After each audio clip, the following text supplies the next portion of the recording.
Good day. This is Friday, April 4th, 2014. This is something I've never done before, but you guys know I'm always looking for new talent. I'm here with a very well-known author, Stephen Martin. I know him as Steve. How are you, Steve? I'm doing fine. I'm a little nervous, but... Well, first, let's talk about that. Why are you nervous? Because typically, since I've been promoting my project, I have been on radio shows, but this is probably one of the first times I've actually been on camera for video. Well, I've kind of twisted your arm into it because I've read the book. So I kind of wanted you to, I kind of twisted everyone that's watching him to do this because, one, you're very self-conscious on being on camera, correct? Yes. Why are you self-conscious being on camera? Because when I look at the people that came before me, like Lynn when he started with Invisible Life, James Earl Hardy, who was a mentor for me on this project, who did B-Boy Blues. They're all small, in shape, light-skinned people. Here I am, dark-skinned, big guy, from Atlanta or the Georgia, Alabama area, promoting the book. So let's touch on that real quick before we talk about the book. What do you feel your looks have to do with you being a writer and your talent?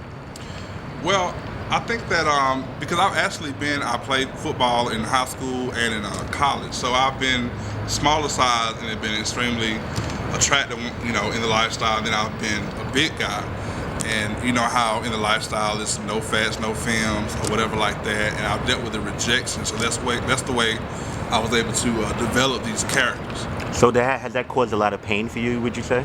Extreme pain. So out of sometimes pain comes creativity. So yes. Do you think your creativity comes from some of the pain and some of the experiences that you've gone through in life? Absolutely. Okay. Absolutely. So let's kind of try to break a barrier to all the people out there that are ignorant.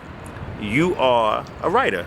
Let's talk about some of your history. Who is Steve Martin? I am from Phoenix City, Alabama. I graduated from high school and went to Tuskegee University.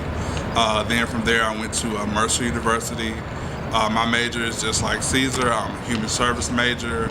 Eventually I want to be a certified counselor. Mm-hmm. But one of my pastimes and gifts is writing. Matter of fact, when I was a little young, 16, 17, 18, I was a kid that was on the low, on the DL playing football, but I was up under the sheets, up under the covers with my flashlight, reading Lynn Harris's books from page to page, and that's what has inspired me. And for those of you who do not know who Lynn Harris, you should know if you are an avid reader, Invisible Life. What's some of the other stories? Yes. Another book that I think it was Second Time Around, no, that was James Earl Hardy. It's been so long, and he passed away about 5 years ago, that I've actually read his book. I can't think of one at the moment. Which was such a big hit to the gay community and to the writer because he was such a well-known gay writer. Right. So would you say he's one of your inspirations? Yes, because the way he carried himself, he was very, he was business-minded. Mm-hmm. He was a pillar of the community. He was he was a college graduate. He's actually here from Atlanta. And very confident too, right. Just with the lifestyle and everything. Mm-hmm. So let's talk about Evolver. Show the viewers the book. Okay, first, let's talk about this cover. As you and I both know, they say don't judge a book by its cover, but we most often do. So you have a very attractive individual, very nice body on it. What made you choose that as the cover, that model? Why? What does that have to do? Would you say that cover has anything that equates with the story of the book? Well, I think it does. It basically, I feel like God gave me this book, and when I saw this book, this is the cover that I saw. And basically, I sort of kind of leave it up to interpretation, but the title of the book is Evolver. And as you can see, a butterfly, a caterpillar, they evolve. They start off as one thing, and they end up as something else. And so that's sort of kind of what I wanted to, the basis of the idea of the cover. And basically, I want to appeal to my audience and let people know right off the bat what the book is about. How long did it take you to actually write the book? The process of me writing this book took about 3 years. 3 years? Off and on. I could probably write a book within about 6 months, but just some personal life struggles where I put it down and I didn't want to do it anymore. I was ashamed of it at first. Of the book? Of the story? Right. Of wow. Me, I'm from Alabama. Mm-hmm. And for me to just come out that I even, slept with a dude, and write a book about it. It's very hard to do that. But now I've kind of overcome that. I'm 35 years old, and same age. This is. Oh, you're 35? Yes, I am. Okay, and so this is it. This is me. I'm the author of. What's your zodiac sign? I'm a Pisces. Lord Jesus. Okay, let's move on. So, Evolver, give us a brief synopsis of the book. Evolver is about 4 college students that go off to college. Initially, I know when I went to Tuskegee, I wanted to go away to school so I could experiment with my sexual desires. I couldn't really do it at home because there was a lot of people that were homophobic. And when you say homophobic, are you talking about your family or are you talking about the community per se? My family, the church, the community, the people that I played football with. So you was raised in the church? Right, that's heavily? Correct. Heavily. Okay, so I can already, from knowing people and knowing struggle, that's a struggle within itself, being homosexual and being heavily raised in the church and being in the South. Right, and so this book really tackles that. And a lot of people don't really want to deal with those issues, but this book talks about the church, the black community, especially now here in the South, the Bible Belt, which is in Lansing. So 4 characters. Name, what are each character's names, and you can let the viewers know. One character is and Marcus. Okay. Marcus was the church boy. And I wanted to be kind of diverse about all the characters. I wanted to, because a lot of people outside the lifestyle are not aware. They kind of put us all in one stereotype as feminine or whatever like that, but they're different people. And they get to see these people interacting with each other. But anyway, Marcus was like the church boy, the choir boy, always in church, but he lived and had homosexual desires. Are you Marcus? To be honest with you, I'm every character in this book, which is okay. why I was able to write this book, all 4 of these characters so in depth. So it's a mesh, basically. That's correct. If you really look at it, it's kind of like a collage of myself, and you get to see different aspects of myself. I'm pretty much drawing back from my own personal life experiences and point of references, and you see me kind of battling in my mind about my sexuality through these 4 characters. So let me ask you, you said it took you 3 years to write this book. Was it a therapeutic process? Was it a venting process? Was it something that you had to go through for yourself to actually get your feelings and thoughts on paper to convey it to everyone? Yeah, it was therapeutic because I was going through the stages of homosexuality. One of the characters was Zach, which Tyson Colby played that character in the book. Tyson Colby. Yes, Tyson Colby. And then he was in this book. He was innocent, and he's a little light-skinned dude. And I remember I didn't know anything about the lifestyle, and some older brother kind of showed him and took advantage of him as a result of that. And then as I got older, I believe I became more of Drew. And Drew was a football player, star football player on the low. He definitely acknowledged his lifestyle, but he kept it on the low. And then I evolved into Jason. And Jason was a big guy. I stopped playing football, started gaining weight. As you see, I'm big as hell. And Jason, he dealt with the negative aspects of the lifestyle. He was a femme queen, and that was one aspect of my life. Because I remember when I was young, and I don't want to go off on a tangent, but I was playing football in college, and I would go over to these queens' house, and they were like, where's Steve at? And they'd be like, bitch, come here. And I was like, I'm not a bitch. And it took me, but after a while, I started to kind of assimilate to this social way that they corresponded with each other, and I started acting the way they acted. And so would you say at first you found it very offensive, like when they would call you girl or bitch, or did you find it very offensive at first? Because Yeah, I think a lot of people that enter into this lifestyle that's not accustomed to that. Right. Because I took high offense when I first came into that, but you realize that I don't want to say it sounds like a sister, her brother. That's just the way they talk to each other.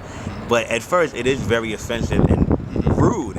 If someone comes up to you, "What's up, bitch?" and right, and then the next few hours, I got to get up and go to football practice. Right.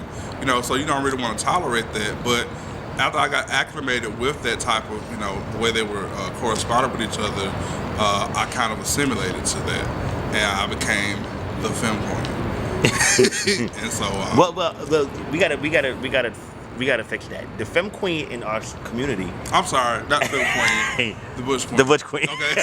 I'm sorry. You guys are gonna love that right there. You're gonna no, look no. like he is clearly not a femme queen. No, I'm not. Not at all. Are you still learning the terminology after all these years that you have been in the life? No, I wasn't a father of a house in the ballroom scene, but I was a father in the gay community. Okay. And that's how deep I got in the lifestyle. In Alabama. Well, Phoenix City, in Alabama, Georgia.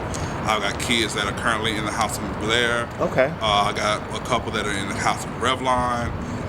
And basically, these people, their parents kind of kicked them out. Matter of fact, that's my son over there. Well, they can't see, but Yeah, you don't want to come on camera. But anyway, that's his bodyguard, guys. right? That's my son for the last 15 years, 15. And so I pretty much, these people, not necessarily him, but they were okay. Basically, some of these people, they were kicked out of their homes, and their parents found out they were homosexual. So you took them in as a parental figure, as a mentor. And my objective was to make men out of them. And to make sure that homosexuality was extracurricular activity and not, just the main thing about that person. Okay, so when you say, what is your definition of a man? You would say your definition. Man is the person that's able to take care of himself, who's secure in himself. So, Evolver. In writing the book, what was the process of you getting it printed?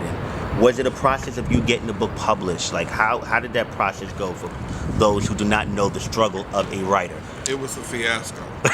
It was a fiasco, and like, describe it. Did you send I have heard stories about sending manuscripts out and, of course, getting it trashed and, just going through so many till you finally get it. And I've heard a lot of people that didn't go that route and just did it on their own. Yeah, since I wrote this book, I've had different people that said that, I wrote a book and, it's garbage. But nevertheless, it takes a lot. You really have to be dedicated to what you're doing. When you write a manuscript, before you even start writing a book, you need to have an outline and a storyline and a plot. And then that's just a skeleton of the book. And then when you start writing, that's how you know when the chapter begins and when the chapter ends, because you have an outline. And then you need to have a good editor that not only just fixes your grammatical errors, but that once they get you, they're able to help you get out what you're trying to say. Like to shorten the story, almost, you could say, because some things not everything that you write is in the book, correct? Similar to a movie? Okay. Right. And then, as far as publishing the book, having it printed, it's not the way it used to be. If you read Lynn Harris's biography, back in his day, he had to get like $10,000, $20,000 out of the account and have all these books sitting up in his car, and he sold books out of his car. You don't have to do that anymore. There are other ways to do that now. So let's talk about what Evolver. When did Evolver actually come out? Evolver came out January the 14th. It came out January the 14th, I believe, 2014. Okay, a few months ago. Yeah. How has the book been doing? It's been doing awesome. I've had people write to me and say that after they read the book, they were actually in tears. Mm-hmm. And so my objective is, first I believe we had Langston Hughes, and then we had Lynn Harris, we had James Earl Hardy, and my objective was to take writing to the next level. So, what do you want to convey to the viewers that are book readers, or may not even be book readers, to make them want to pick up this book and read the book? Well, basically, this book really goes into a lot of issues that are in the gay community. It's very entertaining, but it's a healing book. Okay. And there are a lot of answers in this book. So I think that I know that it's all right to have fun and go out and party and club, but sometimes it's good to go back and read a good book and write. Because if you write well, you think well. I definitely agree with that. What would be your message to other writers in the community that maybe write but don't think they can get their book published, or afraid to put their stories out because they don't want it to be judged or they don't want it to be critiqued? Because obviously with any type of creative art form, as you and I both know, myself through video and photography, through vlogging, and for you as being a writer, we get critiqued constantly. Yes. Any type of art form, I don't care what it is. This goes to TV, anything. You get critiqued by people. What do you want to tell the people that may be afraid of being judged, of being critiqued, of sharing their story, or thinking it's not possible? What would you want to tell these people? Well, you know, in terms of writing, when you're writing a piece, it basically you need to have a good support group around you. And when I say good support group, I mean people that will tell you the truth. And so basically before I just even gave my book to the editor, I gave my manuscript to about 4 or 5 people that are very critical and analytical, and I allowed them to tell me what they liked and disliked about the book. And then they'll tell you the truth, and they'll let you know whether you're on the right path or not. What has been the best review you've gotten, and what has been the worst review you've gotten?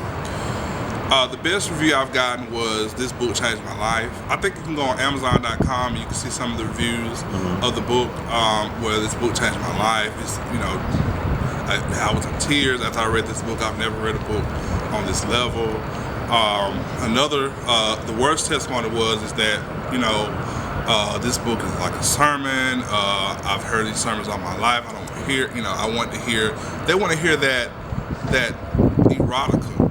You know what I'm saying? Sex. Yeah, and there's definitely sex in, you know, in the book. But, you know, it's with substance and it's with a purpose. Because you can't talk about... It's a story. Yeah, you can't talk about homosexuality without talking about sex. Right. You know? But if you want to talk about a book, you need a story behind it. It just can't be about sex. Right. For that, you get porn. Right. To be honest. Right. So, tell everyone how they can purchase the book and how they can contact you. And if people want to email you or just anything, how can they do that? All right, you can actually purchase this book at Books A Million, Barnes and Noble.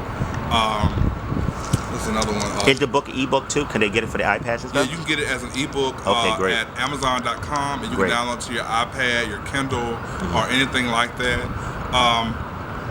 But if you want to get an autographed copy and get it cheaper, you need to go to www.thejungleunderground.com. Is that your website? Yes, that's Okay. the main website for this book. Just a couple more questions because I know I'm holding you up. I know you good. Do you see this being made into a movie or a web series or anything to that? Do you see that? I have had some people that say, you know, you need to take this to the next level. You have to kind of, I'm just taking it day by day. Okay.